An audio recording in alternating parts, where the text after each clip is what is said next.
Hello प्यारे बच्चों, good morning. संविधान की इस रोचक श्रृंखला में अब हम आज एक नया सवाल लेकर आए हैं, जो है कि संवैधानिक पीठ क्या होती है? आइए समझते हैं कि संवैधानिक पीठ क्या होती है। अभी रिसेंट में आप लोगों ने सुना होगा कि जम्मू कश्मीर के मामले में संवैधानिक पीठ ने एक फैसला दिया कि केंद्र सरकार द्वारा जम्मू कश्मीर का विभाजन उचित है और धारा 370 को समाप्त करना भी उचित है।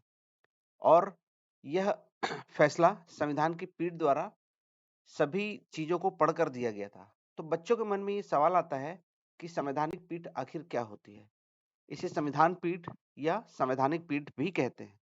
तो इसके बारे में आज हम जानते हैं कि यह क्या होती है। देखिए, संवैधानिक पीठ जो है वो हम न्यायाधीशों की संख्या के आधार पर तय करते हैं। तो न्यायाधीशों की जो पीठें होती है, बैठते हैं जो न्यायाधीश लोग, तो उनकी संख्या के आधार पर ही इनको बेंचेस का नाम दिया जाता है। बेंचेस का अलग-अलग नाम दिया जाता है। तो ऐसे बेंच जहाँ पर एक सिंगल न्यायाधीश बैठ रहा है ना, एक सिंगल न्यायाधीश अगर कोई फैसला सुना रहा है, तो ऐसे न्यायाधीश को हम सिंगल बेंच का पीठ या चैम्बर जज भी कहते हैं, है ना? एक एडिशनल वर्ड है चैम्बर जज, लेकिन रहेगा वो एक ही न्यायाधीश। इसके बाद हम आगे बढ़ते हैं तो होता है खंडपीठ या डिविजनल बेंच। तो डिवीजन बेंच के अंतर्गत यहाँ पर 2 न्यायाधीश बैठते हैं। यहाँ पर कोई भी फैसला सुनाने के लिए 2 न्यायाधीश बैठते हैं। फिर इससे एक बड़ी बेंच होती है, इसको बोलते हैं हम पूर्ण पीठ या फुल बेंच। तो इसमें 3 न्यायाधीश बैठते हैं जो किसी भी मुद्दे पर फैसला देते हैं।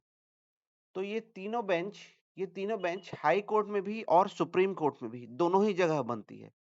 यानी कि सिंगल बेंच, डिवीजन बेंच और फुल बेंच हाई कोर्ट और सुप्रीम कोर्ट दोनों जगह ही बनती है।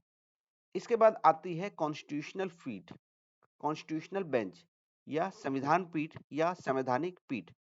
ये सिर्फ और सिर्फ कहाँ बनेगी? सर्वोच्च न्यायालय में। और इसमें 5 या अधिक न्यायाधीश बैठते हैं। ठीक, 5 या अधिक का मतलब, लेकिन ये विषम संख्या में रहेगा। 5 के बाद ये 7 रहेगा, 9 रहेगा, 11 रहेगा, 13 रहेगा। इस प्रकार से ये रहेगा। ये खास तौर पर उन मामलों में बैठती है जहां पर संविधान से जुड़ा हुआ कोई आर्टिकल है या कोई भी मुद्दा है जहां पर उसकी व्याख्या करने का प्रश्न उठ रहा है कि संविधान में लिखी हुई इस चीज की या तो अलग-अलग हाई कोर्ट ने अलग-अलग व्याख्या कर रखी है और फिर कोई अलग-अलग केसेस पर अलग-अलग प्रकार के डिसीजंस आ रहे हैं, और या फिर कोई भी ऐसा कोई केस आ गया है जिसमें संविधान की व्याख्या का प्रश्न निहित हो गया। अब इस चीज के लिए संवैधानिक पीठ ही बैठ सकती है और इस संवैधानिक पीठ में 5 या अधिक न्यायाधीश रहेंगे। एक और कंडीशन है जहां पर एक संवैधानिक पीठ बैठती है और वो है राष्ट्रपति के प्रश्न। राष्ट्रपति ने अगर किसी भी प्रकार की कोई सलाह मांगी है सुप्रीम कोर्ट से, तो उसमें भी संवैधानिक पीठ ही बैठेगी और वही उस मामले में फैसला देगी। और पीठ का निर्णय यहाँ पर बहुमत के आधार पर होता है, यानी कि 4-1, 3-2, इस ऐसे करके, है ना? इसलिए इसको विषम संख्या में ही बैठना ज़रूरी है। इसको कभी भी सम संख्या में के रूप में नहीं बिठाया जा सकता। तो 5, 7, 9, 11, 13, ठीक है? अभी तक सबसे बड़ी जो संवैधानिक पीठ बैठी है, वो केशवानंद भारती विवाद में बैठी थी, जहाँ पर 13 जजेस थे। 13 जजेस ने मिलकर एक फैसला दिया था, जहाँ पर केशवानंद भारती विवाद में जो सबसे बड़ा जो आज तक का जो हमारा संवैधानिक पीठ के अनुसार जो फैसला जो आया था, वहां पर उन्होंने संविधान के बेसिक स्ट्रक्चर की व्याख्या की थी। तो देखिए, संवैधानिक पीठ के गठन हेतु 2 अनिवार्य परिस्थिति है। संवैधानिक पीठ का गठन आर्टिकल 145(3) के तहत किया जाता है। यह संविधान की व्याख्या के रूप में या अनुच्छेद 143 के संदर्भ में सुनवाई के उद्देश्य से कानून के एक महत्वपूर्ण कोई भी प्रश्न अगर जुड़ा है, तो फिर यहाँ पर इसमें बोला गया है कि न्यूनतम संख्या कितनी होगी? 5 होगी। ये पहला चीज बोला गया है। ठीक, तो 5 ये संख्या ध्यान रखना है हमको और हमको ये आर्टिकल ध्यान रखना है। और अगला यहाँ पर बोला गया है आर्टिकल 143। जब राष्ट्रपति संविधान के अनुच्छेद 143 के अंतर्गत सलाह मांगता है, तो फिर चूंकि राष्ट्रपति के पास सुप्रीम कोर्ट को प्रश्नों को संबोधित करने की शक्ति है, तो सर्वोच्च न्यायालय इस संदर्भ में राष्ट्रपति को सलाह देता है। शीर्ष न्यायालय द्वारा इस तरह की सलाह राष्ट्रपति पर बाध्यकारी नहीं है और ना ही सर्वोच्च न्यायालय द्वारा घोषित ये कानून है। अर्थात सुप्रीम कोर्ट चाहे तो सलाह दे सकता है, चाहे तो सलाह नहीं दे सकता।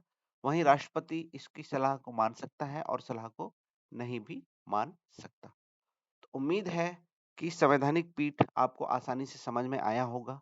आपको ध्यान रखना है 5 न्यायाधीश बैठेंगे और आर्टिकल 143 आपको आर्टिकल 143 145 3 ध्यान रखना है जिसके अंतर्गत संवैधानिक पीठ का गठन होता है। 143 में राष्ट्रपति सलाह मांगते हैं।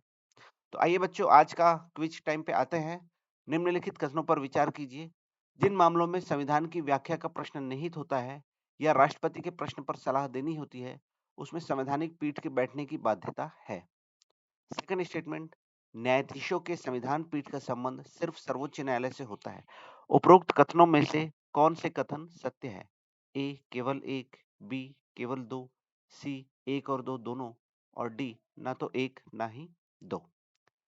संविधान से जुड़ी हुई इसी प्रकार की रोचक जानकारी मैं आपको लगातार प्रदान करते रहूंगा उज्जवल एकेडमी के यूट्यूब प्लेटफॉर्म पर।